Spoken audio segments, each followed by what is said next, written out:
ನಮಸ್ಕಾರ. ಇವತ್ತು ನಮ್ಮ ಜೊತೆ ಕರಾವಳಿ ವಿಭಾಗದವರಾದ ಶ್ರೀ ಸುಧೀರ್ ಅವರು ಇದ್ದಾರೆ. ನಮಸ್ಕಾರ. ಸಂಪ್ರದಾಯ ಆಚರಣೆಗಳ ಬಗ್ಗೆ ಅವರಿಗೆ ಒಳ್ಳೆ ಮಾಹಿತಿ ಐತಿ. ಈ ಮುಂಬರುವಂತ ನಮ್ಮ ಆಟಿ ಅಮಾವಾಸ್ಯೆ ಬಗ್ಗೆ ಅವ್ರಿಗೆ ಒಳ್ಳೆ ಮಾಹಿತಿ ಐತಿ. ಸರ್, ಅವ್ರ ಕಡೆಯಿಂದ ನಾವು ಕೆಲವೊಂದಿಷ್ಟು ಮಾಹಿತಿಗಳನ್ನ ತಿಳ್ಕೊಳ್ಬೇಕಾಗತ್ತ. ಆಟಿ ಅಮಾವಾಸ್ಯೆ ಒಳಗ ಪಾಲಿ ಮರಕ್ಕೆ ಯಾಕೆ ಇಷ್ಟು ಮಹತ್ವ ಕೊಡ್ತಾರ, ಇದ್ರ ಹಿಂದೆ ಏನೈತಿ, ಇದ್ರ ವಿಶೇಷತೆ ಏನಂತೇಳಿ ಅವರಿಂದನೇ ತಿಳ್ಕೊಳ್ಳೋಣ. ಇದಕ್ಕೆ ಸರ್, ಮೊದಲಿಗೆ ಆಟಿ ಅಮಾವಾಸ್ಯೆ ಅಂದ್ರೆ ಏನ, ಇದಕ್ಕೆ ಕರಾವಳಿ ವಿಭಾಗದವರ ಯಾಕೆ ಇಷ್ಟು ಮಹತ್ವ ಕೊಡ್ತಾರೆ? ಇದು ಮಳೆಗಾಲ ಟೈಮಲ್ಲಿ ಬರುವಂತಹ ಒಂದು ಆಟಿ ಅಮಾವಾಸ್ಯೆ ಅಂತ. ಅದು ಪಾಲೆ ಮರದ ಕೆತ್ತೆಯಲ್ಲಿ ಒಂದು ಔಷಧಿ ಗುಣಗಳು ಇದೆ ಅಂತ ಹೇಳಿ ಮೊದಲಿನಿಂದ ಪೂರ್ವಜರು ನಂಬ್ಕೊಂಡು ಬಂದಂತಹ ಒಂದು ಪದ್ಧತಿ ಅದು. ಅದರ ಆಟಿ ಅಮಾವಾಸ್ಯೆ ದಿನ ಈ ಪಾಲಿ ಮರದ ರಥ ಸೇವಿಸುವ ಸಂಪ್ರದಾಯದ ಬಗ್ಗೆ ನಮ್ಗೆ ಹೇಳಿ. ಆಮೇಲೆ ಇದು ಯಾವಾಗಿಂದ ಬಂದಿದೆ? ಇದು ನಮ್ಮ ಪೂರ್ವಜರ ಕಾಲದಿಂದಲೂ ಆ ಪಾಲೆ ಮರದ ಕೆತ್ತೆಯ ರಸದಿಂದ ಕುಡಿದ್ರೆ ಔಷಧಿ ಗುಣಗಳಿದೆ ಅಂತ ಹೇಳಿ ಅದರಲ್ಲಿ ಒಂದು ರಸ ಬರ್ತದೆ. ಅದು ಸ್ವಲ್ಪ ಕಹಿಯಾಗಿರ್ತದೆ. ಅದರಲ್ಲಿ ಅಂದರೆ ವೈಜ್ಞಾನಿಕ ಕಾರಣದಿಂದಲೂ ಮತ್ತೆ ಈ ಪೂರ್ವಜರ ಇದರಿಂದಲೂ ಅದರಲ್ಲಿ ಇಮ್ಯುನಿಟಿ ಪವರ್ ಜಾಸ್ತಿ ಆಗುವಂತಹ ಒಂದು ಗುಣಲಕ್ಷಣ ಇದೆ ಆ ರಸದಲ್ಲಿ. ರೋಗ ನಿರೋಧಕ ಶಕ್ತಿ ಆ ರಸದಲ್ಲಿ ಜಾಸ್ತಿ ಇದೆ ಅಂತ ಮರಣ ಗುರುತು ಹಾಕಿ ಆಮೇಲೆ ಮರು ಸುತ್ತಮುತ್ತ ಎಲ್ಲ ಕ್ಲೀನ್ ಮಾಡಿ ಬರ್ತಾರೆ ಅಂತೇಳಿ ಕೇಳಿದ್ದೀವಿ. ಯಾಕೆ ಇದು ಹಿಂದಿನ ಕಾರಣ ಏನು? ಈಗ ಪಾಲೆ ಮರದ ಕೆತ್ತೆ ಅಂತ ಹೇಳಿದರೆ ಮತ್ತೊಂದು ಮರ ಅದೇ ಥರನೇ ಇರ್ತದೆ. ಅದು ವಿಷಯುಕ್ತವಾದ ಹಾಲನ್ನು ಬರ್ತದೆ. ಅದು ಸೇಮ್ ನೋಡಲಿಕ್ಕೆ ಎಲ್ಲ ಸೇಮ್ ಇರ್ತದೆ. ಅದಕ್ಕೋಸ್ಕರ ನಾವು ಯಾವಾಗಲೂ ತೆಗೀತಿದ್ದರೆ ಆ ಮರದ ಕಷಾಯ ಕೆತ್ತೆಯನ್ನು ತೆಗಿಲಿಕ್ಕೆ ಹೋಗ್ಬೇಕು.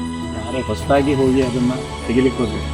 ಅದು ಅದರ ಹತ್ರನೇ ವಿಷದ ಮರದ ಕೆತ್ತೆ ಇದ್ದರೆ ಅದು ನಮಗೆ ಹಾನಿ ಉಂಟು ಮಾಡ್ಬೋದು. ನಾವು ಅದು ಔಷಧಿ ಗುಣ ಬಿಟ್ಟು ಅದು ನಮ್ಮ ವಿಷಕಾರಿ ಆಗ್ಬೋದು ಅಂತ ಹೇಳಿ ಅದಕ್ಕಂತೇಳಿ ಗುರ್ತು ಹಾಕಿ ಅಡ್ವಾನ್ಸ್ ಗುರ್ತು ಹಾಕಿ ಬರೋದು. ದಿನ ಸರ ಸೂರ್ಯೋದಯಕ್ಕಿಂತ ಮುಂಚೆನೇ ರಸ ತೆಗಿತಾರೆ. ಯಾಕೆ? ಮೊದಲಿನಿಂದ ನಡೆದುಕೊಂಡು ಬಂದಂತಹ ಕ್ರಮ ಅದೇ. ಸೂರ್ಯೋದಯಕ್ಕಿಂತ ಮುಂಚೆನೇ ಅದರಲ್ಲಿ ಔಷಧಿ ಗುಣಗಳು ಇದೆ ಅಂತ ಹೇಳಿ ನಂಬಿಕೆ. ಅದಕ್ಕೋಸ್ಕರನೇ ಅದ ಸೂರ್ಯೋದಯಕ್ಕಿಂತ ಮುಂಚೆನೇ ತೆಗಿತೀವಿ ಸರ್. ಆ ಮರದೊಳಗಡೆ ಔಷಧಿ ದೇವತೆಗಳು ನೆಲೆಸಿರ್ತಾರ ಅಂತ ಹೇಳಿ ಒಂದು ನಂಬಿಕೆ. ಇದ್ರ ಬಗ್ಗೆ ಸ್ಥಳೀಯವಾಗಿ ಏನು ಹೇಳ್ತಾರೆ? ನಾವು ಯಾವುದೇ ಒಂದು ಔಷಧಿಯನ್ನು ಸೇವಿಸಬೇಕಾದ್ರೆ ಅದ್ರ ಬಗ್ಗೆ ನಮಗೆ ನಂಬಿಕೆ ಬೇಕು. ಅದರ ನಂಬಿಕೆ ಅಂದರೆ ಎಲ್ಲ ಔಷಧಿ ದೇವತೆಗಳು ಆ ಕೆತ್ತೆ ಮರದ ಕಷಾಯದಲ್ಲಿ ಇದೆ ಅಂತ ಮೊದಲಿಂದನೂ ಒಂದು ನಂಬಿಕೆ ಇದೆ. ಅದಕ್ಕೋಸ್ಕರ ಅದನ್ನು ಸೇವನೆ ಮಾಡಿ. ಸೂರ್ಯನ ಸರ ರೋಗ ನಿರೋಧಕ ಶಕ್ತಿ ಜಾಸ್ತಿ ಆಗುತ್ತೆ ಅಂತೇಳಿ ಒಂದು ನಂಬಿಕೆ. ಇದೆಷ್ಟು ಸತ್ಯ ಸರ್?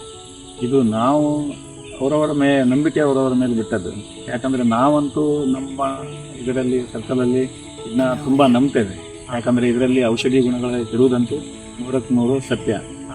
ಅದೇ ಒಂದೇ ನಂಬಿಕೆಯಿಂದನೇ ಇದನ್ನು ನಾವು ರಸನ ಕುಡಿತೀವಿ. ಈ ಜನರಿಗೆ ಗೊತ್ತಿಲ್ಲದ ಈ ಪಾಲಿ ಮರದ ಬದಲ ಬೇರೆ ಮರದ ರಸನ ಕುಡಿತಾರ, ಗೊತ್ತಿಲ್ಲದ. ಇದ್ರ ಬಗ್ಗೆ ಏನು ಹೇಳ್ತೀರಿ? ಈಗ ನಾವು ಪಾಲೆ ಮರದ ಕಷಾಯ ಹೇಗೆ ತರ್ತಿದ್ವಿ ಅಂತ ಹೇಳಿದರೆ, ನಾವು ಮುಂಚಿನವರು ತಗೊಂಡು ಬರ್ತಾ ಇದ್ದದನ್ನು ನೋಡಿ ಅವರೊಟ್ಟಿಗೆ ಹೋಗಿ ಆ ಮರವನ್ನು ಮೊದಲೇ ಗುರುತಿಸಿ ತಗೊಂಡು ಬಂದು ತುಂಬ ಮಟ್ಟದಲ್ಲಿ ಕೆತ್ತೆಯನ್ನು ತಗೊಂಡು ಬಂದು ಬೇರೆಯವರಿಗೆಲ್ಲ ಹಂಚ್ತಾ ಇದ್ವಿ. ಈ ಹೊಸದಾಗಿ ತರೋದ್ರಿಂದ ಅವರು ಪಾಲೆ ಮರದ ಬದಲು ಬೇರೆ ಮರದ ಕಷಾಯವನ್ನು ತಗೊಂಡ್ಬಂದು ಇದು ವಿಷಕಾರಿಯಾಗಿ ಜೀವ ಕಳೆದುಕೊಂಡ ಎಷ್ಟೋ ಘಟನೆಗಳು ನಡೆದಿವೆ. ಕೊನೆಯದಾಗ್ರಿ ನಮ್ಮ ವಿವರಿಸ್ರಿ, ಈ ನಮ್ಮ ಜನ್ರೇಷನ್ದವರು ಈ ಆಟಿ ಅಮಾವಾಸ್ಯೆನ ಯಾವ ರೀತಿ ಅಳವಡಿಸ್ಕೊಳ್ಬೇಕು? ಅಂದರೆ ಒಳ್ಳೆ ಸರಿಯಾದ ಮರದ ಕಷಾಯವನ್ನು ಕೆತ್ತೆಯನ್ನು ತೆಗೆದು ಕಷಾಯ ಮಾಡಿ ಕುಡಿಯಿರಿ, ಸುರಕ್ಷಿತವಾಗಿದೆ ಅಂತ ನಾನು ಆಟಿ ಅಮಾವಾಸ್ಯೆ ಬಗ್ಗೆ ಸುಧೀರ್ ಸರ್ ಭಾಳ ಬ್ರೈಫಾಗಿ ಎಕ್ಸ್ಪ್ಲೇನ್ ಮಾಡ್ಯಾರ ಅವರ. ಸೊ ನಮ್ಮ ಕಡೆಯಿಂದಾಗಿ ಹಾಗೆ ನಮ್ಮ ವ್ಯೂವರ್ಸ್ ಕಡೆಯಿಂದಾಗಿ ನಿಮಗೆ ಪೂರ್ವಕವಾದ ವಂದನೆಗಳು ಸರ್.